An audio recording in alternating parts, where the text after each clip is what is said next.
Hello guys! Hello! First sign DUR Sagittarius. Welcome dito sa aking channel, Kapalaran 888. Welcome guys. Alamin natin, first sign DUR Sagittarius kung anong messages, vibration, gabay, energy para sa inyong lahat. Kumuha tayo dito guys ng 2 cards lang.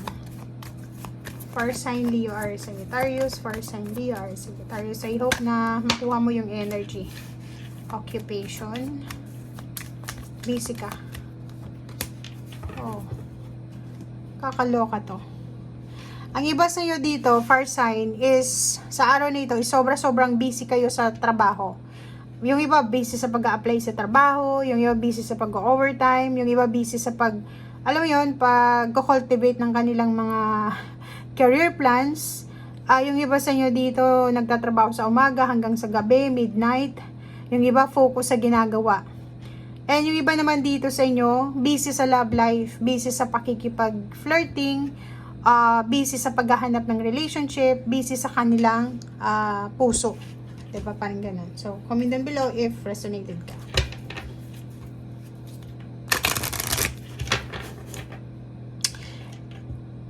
Meron dito guys na posibleng may mag-offer sa'yo ng trabaho. Posibleng may ano dito Kasi yung courtship na to, it's either business partnership yan. Business partnership. So, pwedeng sa araw nito makatanggap ka ng offer. Work offer, career, or kano pa man. Abundance, wow. So, yun na nga. So, it's a confirmation. Oh, wait. Okay, sa araw na ito daw, maghintay ka. Okay? Wait lang. Mag-wait lang tayo, wait lang tayo. Kasi sinasabi ng baraha sa'yo na parating na yung abundance mo. Parating na yung pag-shower ng blessing sa buhay mo.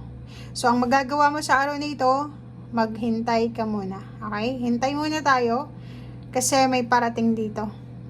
Focus ka lang sa ginagawa mo sa ngayon. Kasi yung darating sa'yo ay sobrang abundant siya. Ang ganda.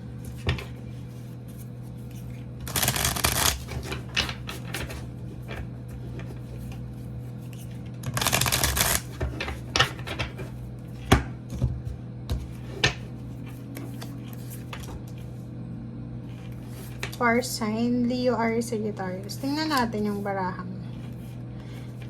Okay, first 3 cards dito sa tarot deck.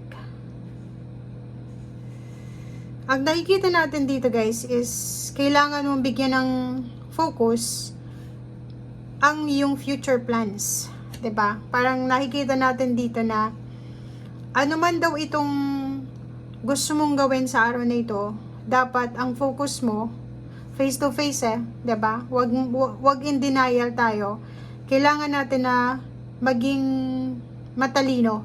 Kailangan mong maging wise kung ang future ang pag-uusapan. So ibig sabihin niya, if ever may mga choices ka sa buhay, ano ba, relationship pa or trabaho,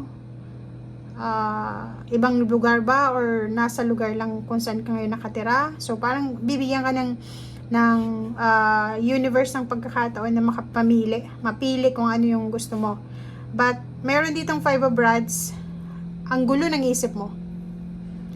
Ang first sign nito is parang ang dami-dami niyang choices, or pwedeng walang choices, pero nahihirapan siyang pumili. 'Di ba?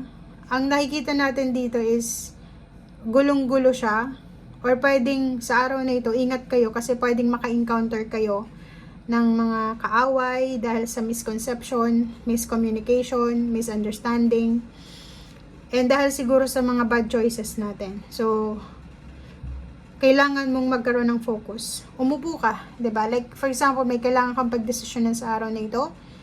Kailangan mong bigyan ng sarili mo ng time na makapag-isip, makapag-reflect, makapag-meditate. Maisip kung ano yung tama dito sa bagay na to. Ito siya, focus, priority. Kasi may choice ka dito May choice ka dito na pwedeng sundin mo. Kaso lang, i-expect mo din na maraming competition dyan. So, may purpose ka na dito Parang sinasabi mo, okay, may plano akong negosyo. Gusto ko ito yung negosyo. Kaso lang, maraming kakompetensya ka. Maraming magiging kompetensya ka or maraming gustong makipagkompetensya sa'yo. Parang ganun yung sinasabi ng baraha. So, be careful. Okay? Be careful tayo.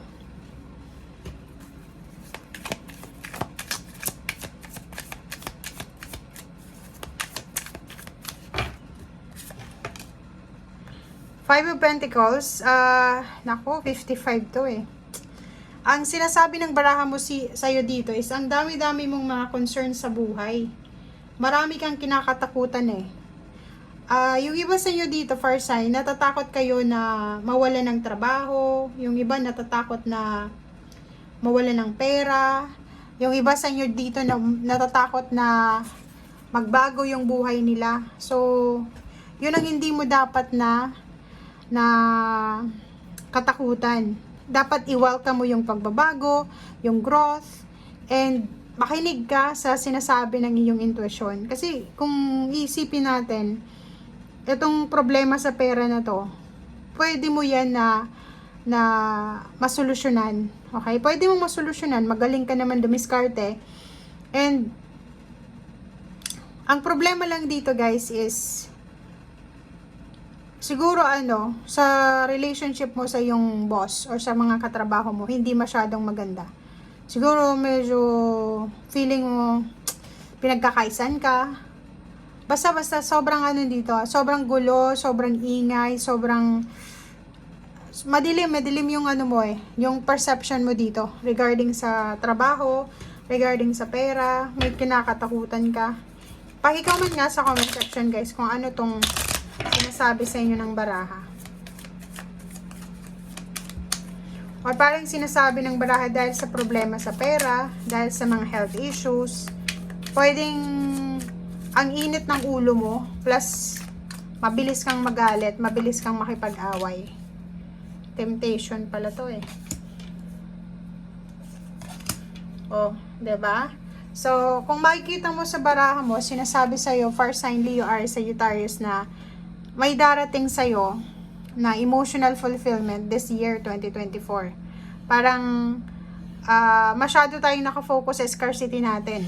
Masyado tayong nakafocus sa mga inner voices, mga negativity sa buhay natin.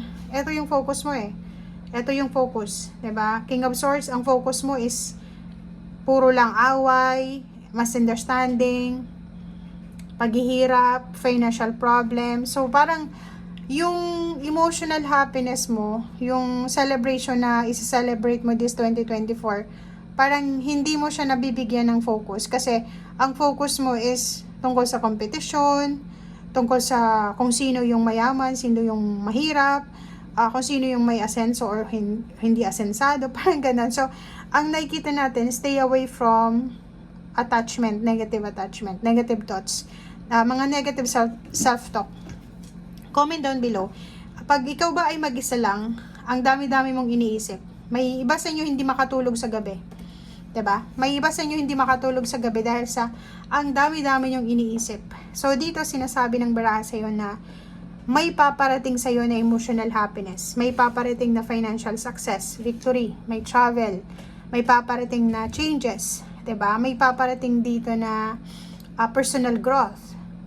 Pero hindi doon yung focus mo eh, 'di ba? So, mag-iingat ka kasi far sign, pwedeng ito ay ma-invalido ito, 'di ba? Ma-invalid to dahil sa sobrang focus mo sa negativity.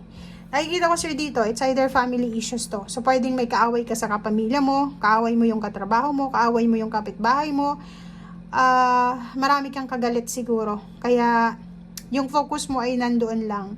Kailangan mong i-focus yung sarili mo sa peace of mind. Kailangan mong i-focus yung sarili mo sa personal growth mo. Lalo na kung nagkakaedad ka na, maybe 40 plus years old above ka na, kailangan mong umiwas na sa gulo. Kailangan mong umiwas na sa mga competition, pag-aaway na yan. And, kasi normally, at that age, medyo mature ka na, 'di ba? So, alam mo na kung ano yung tama at mali, alam mo na yung magpasensya. Okay guys, so, yan ang nakikita natin. Temptation lang pala to. Buti pumasok yung the devil. Okay, so yun guys ang nakikita natin. Maraming salamat sa panonood. Ito ay para sa lahat ng fire sign, Leo, Aries, Sagittarius. Bye guys!